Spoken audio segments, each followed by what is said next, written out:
من یه حلقه داره که حلقه اصلی ازدواجش نیست چون اونو قبلا فروخته و هر جایی که به مشکل برمیخوری میگه که من حلقه‌مو دارم بدم.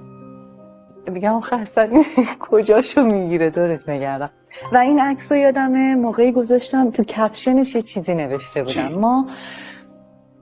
من مثل این قدیمی ها چایی رو با نلبکی میخورم. یه باری یادمه که رفته بودم رشت و مامان نلبکی رو از توی کابینت در آورد، بعد بوسش کرد پشتم و بغض میکرد، میگفتش که اینو فقط وقتی تو میای در میارم.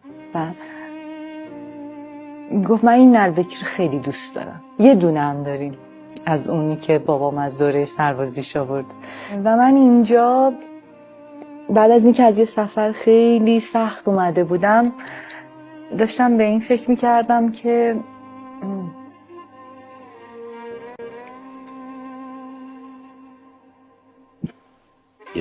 آدمیزاد گریه هم میکنه، ایراد نداره. این انتهای مهر جهان گاهی اوقات تمامی محبت دنیا اندازه یه نلبکی میشه. آره داشتم به این فکر میکردم که من چقدر این مبلی که مامان روش نشسته رو دوست دارم.